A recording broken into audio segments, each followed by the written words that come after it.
back to the Notary Podcast, hosted by me, Daniel C. Lewis. And I am so happy to see you here today. Please feel free to like, share, and subscribe to the podcast.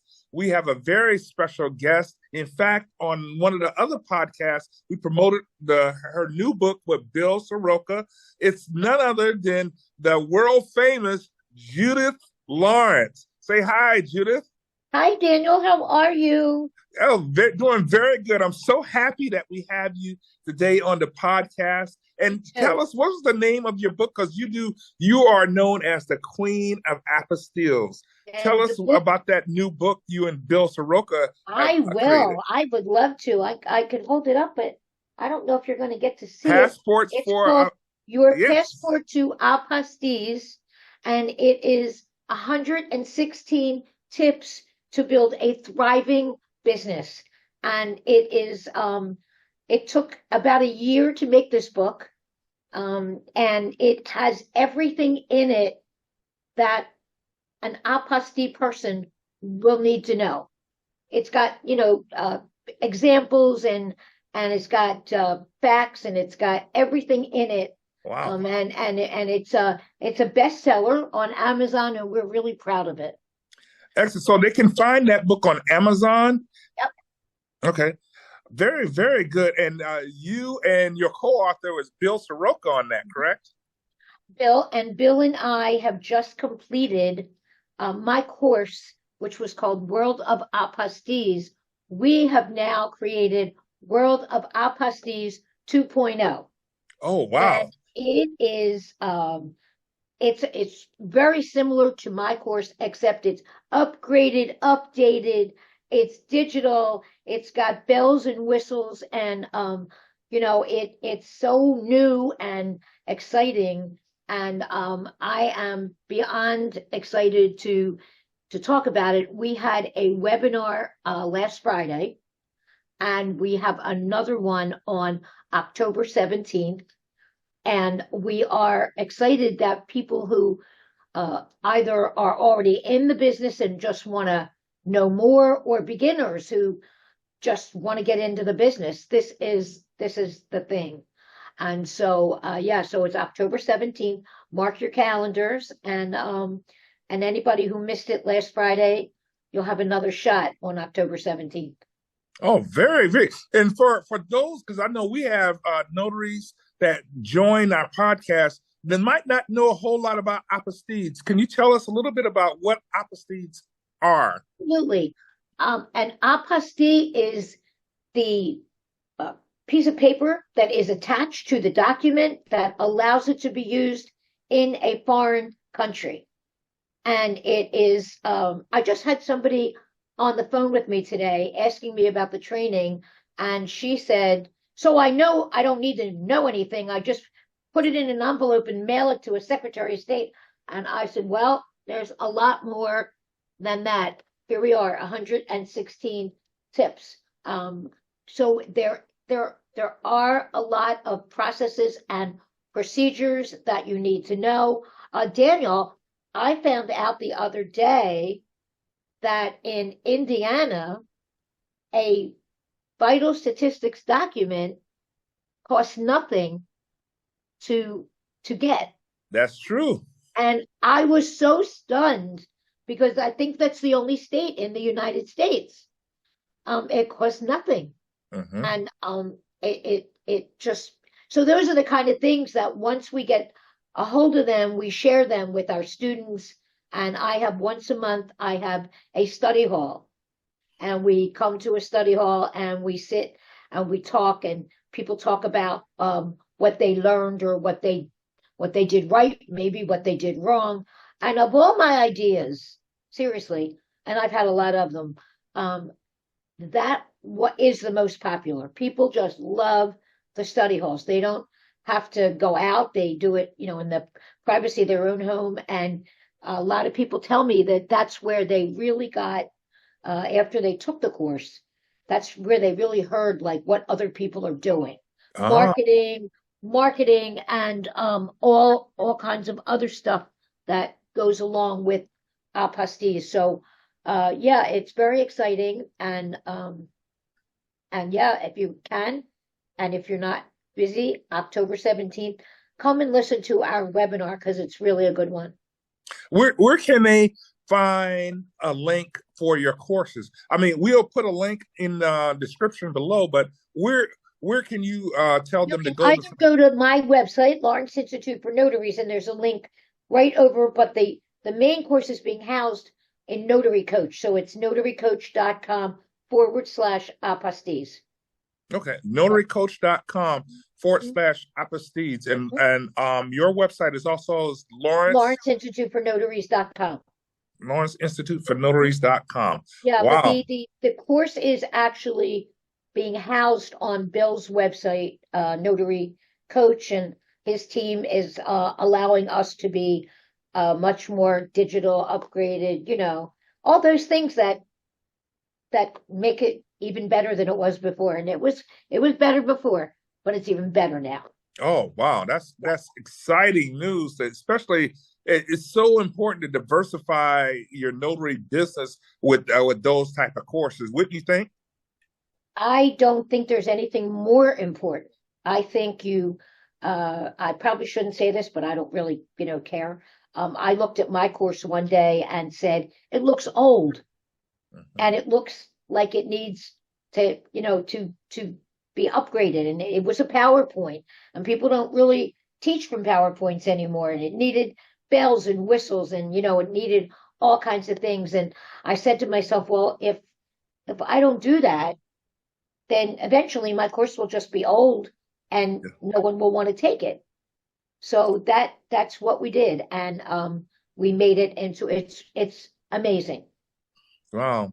And my big thanks to Bill and his team for believing that we could do this and helping me.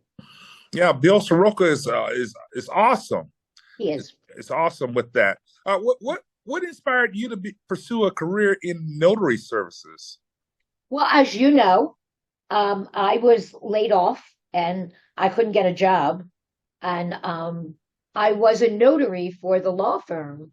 So one day I needed a notary and I paid one to come to my house and sign some papers for me. And when she walked out, I said, wait a minute, why isn't somebody paying me to do this? That's how the whole thing really started. And I called a friend of mine. I said, I think I found something. I really thought that I would be the neighborhood notary. I thought I'd be like the girl who went around and said, hey, if anybody in your building needs a notary, here's my card. I never, ever. So let me just see if I can say how I said it in the webinar. I said, I didn't expect to be an author. I didn't expect to be a speaker. I didn't expect to be an entrepreneur. I didn't expect to be any of those things. I needed to make money. And that's what and I did. Yeah. And I needed it. And the rest of it kind of fell into place. The rest of it kind of, I got lucky. Very, very good. Yeah. Good. Skill plus luck, I would say. Skill plus luck. Yeah. And hard work. Yes, and hard work. And very hard work. Well, what are some of the biggest challenges you face as a notary, and how have you overcome them? I think you have new challenges all the time, but I think that the biggest challenge for a notary entrepreneur is that you're everything. People think, I'm going to become a notary and I'm going to be an entrepreneur and I won't have a boss and I can come and go as I please and I can do anything I want and I can make my own schedule. And none of this is true. You can't go anywhere you want or do anything you want because you have a business to run. And even if you are a notary entrepreneur, it's true, you're your own boss. But in my case, my Secretary of State's my boss. And I better do what they tell me to do, or I'm not going to have any of this. And, I think, Daniel, that the pandemic, there were people saying online, oh, you can make all this money and you can be your own boss and you can do your own thing and nobody will tell you what to do, and you can make so much. You can make money. You can. And you can build a business, and as we know, you can do very well. But also, as we know, there's no such thing as not working. You've got to work. You've got to work. How many times do I call you and you say, well, I won't be home till 8:30 tonight because I've got appointments all day and into the evening, so I probably won't get to call you back until tomorrow because you're out there in the trenches working. Yeah. And so I think people don't realize that, and in my case, I have a brick and mortar office. So I've got to take care of the office. I've got to make sure everything's right. I've got to do the bookkeeping. There's a lot to be said for it. I wouldn't trade one day of my life, but there's always something to do. Yeah, you're right about that. How do you think notaries can continue to adapt and thrive in this changing, rapid world? What do you think? I think the biggest thing that a notary has to do right now in 2024 is keep up with everything that's going on in the world. I think notaries have to keep up with new laws as they come out. Mm-hmm. Notaries have to keep up with, if you can't go to 5 conferences, most of us can't, but you pick one and go to a conference, go to the NNA, because, they put on a really good conference, and there's really a lot of good speakers that you can learn from. Keep learning, keep yourself informed on what's going on. Now there's EAPs have come into play, and EAPs are going to be huge. Right now there's 8 states that are participating, but by this time next year, I predict 18. And notaries have to know, what's an EAP? What are you going to do about it? What are you going to do with it? How's it going to affect your business? So I think that notaries have to learn and grow. And not everyone can go everywhere. I can. I can't go to every single. If I went to every single place that I would like to go, I would never be here. So you have to pick and choose. And then you also have to listen. And you have to listen to what people who are out in the trenches, you have to listen to what is going on. Yeah. Well, based on that, who has been your biggest influence or source of inspiration in your career? Okay, well, I have a double whammy answer for you on that one. Okay, the first person who inspired me and took care of me and introduced me to this notary world was you. So the first person that I can say that, that was my first NNA conference, and that was my first time that I met people at the NNA, and of course that's been an evolving relationship, but that was you. That was all you. And then, of course, the turning point in my career was actually not just Bill Soroka, but Bill Soroka and I did a podcast. Mm-hmm. And not a lot of people knew me. And Bill and I did this podcast, and for whatever reason, it clicked. And people started calling me and wanting me to speak and wanted me to help them, and I think that that I will say was the turning point in my career. Oh, very nice. Bill is a wonderful person to have as a mentor. Oh, awesome. Yeah. How do you stay motivated and passionate about this notary work? I think I do because I do a lot of different things. I think it's not that I'm just not a mobile notary, or I'm just not doing general notary work. I think it's easier for me because I do so many different things.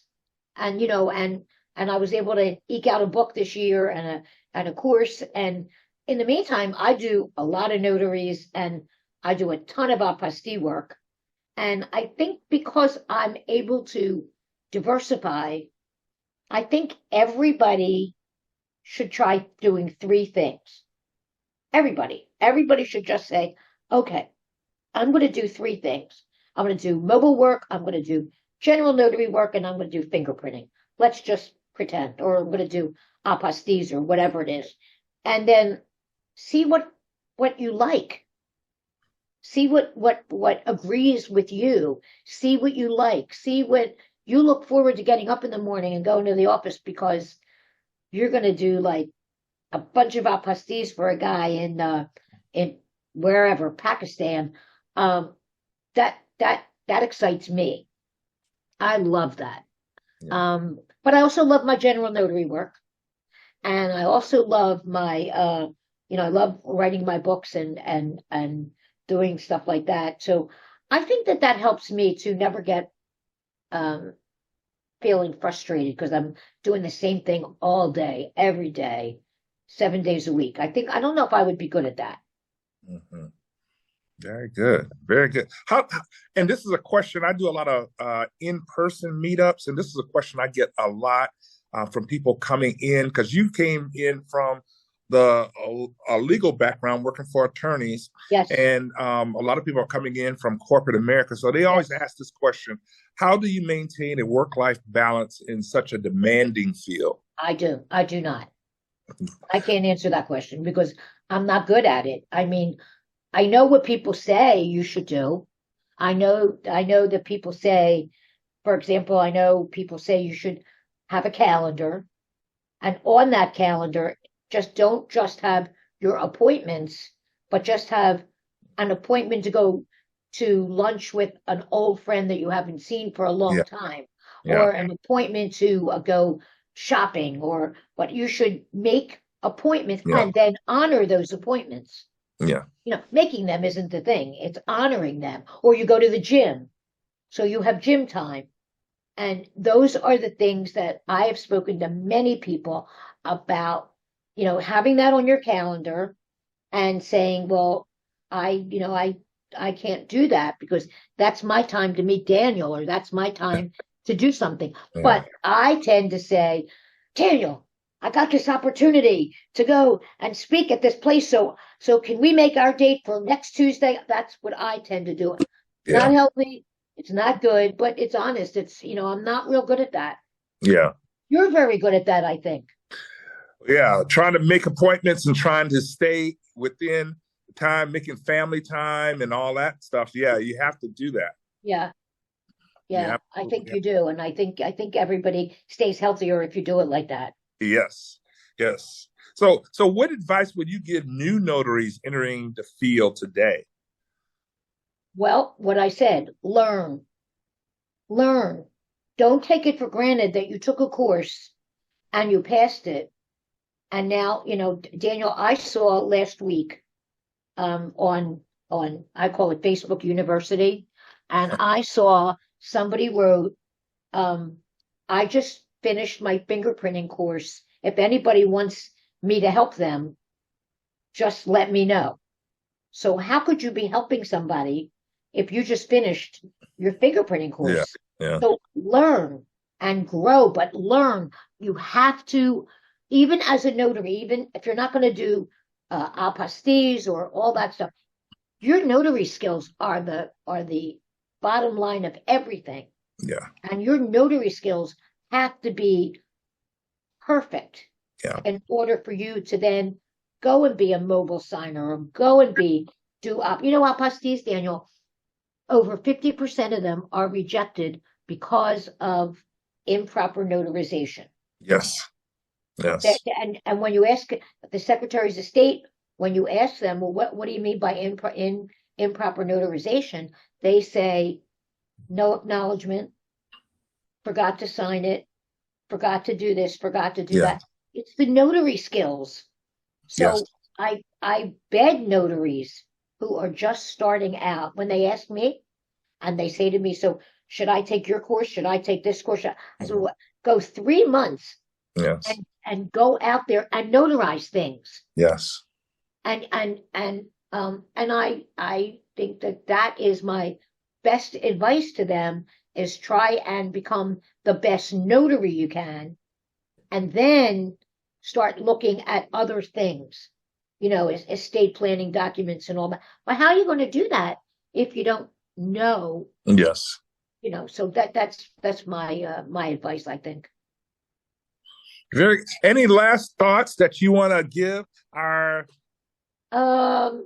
last thoughts are that no matter what happens in life, look at me.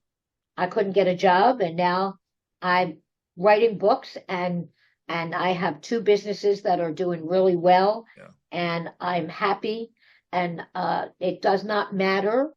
You just have to be strong, and you have to be willing to work hard. And it is never too late to build that business and do well if you are willing to work hard and if you want to. Very, very good advice. Yeah. Very, very good advice. And now let me just touch base on this again. What's the name of the book you and Bill The wrote? book is, I'm holding it up. The book is, wait, how come it's not holding up right? The book is Your Passport to Apostates by Judith Lawrence and Bill Soroka. And they can find that where? On Amazon. On Amazon. On and I Amazon. think it's a bestseller on Amazon too, It is a bestseller. And then there's another book that I would recommend, and that was written by this guy named Daniel Lewis and myself, and that is called Make Your Business Our Business. Yes. That book is really for the notary who just stepped into the world, just stepped into that business world. That's a great way to describe that. Yeah, this is apostates. That one is, do I need an EIN number? Do I need a business license? What do I do? How do I, but it's more for the person who maybe just never was in the business world and now is saying, okay, it's all in there. Yes. That's a very good description. And one last thing, how do I get, if I wanted to take your course, how do I want to take your course for apostates? You either go to Lawrence Institute for Notaries. Okay. And it's right there. It's right there. There's a big thing, and it takes you right over to Notary Coach. Okay. Or you can go to notarycoach.com/apostates. Oh, very, very good. Mm-hmm. Very well, Judith, thank you so much for taking the time to come on our podcast. You really just made our podcast so that much better. Well, thank you so much for coming.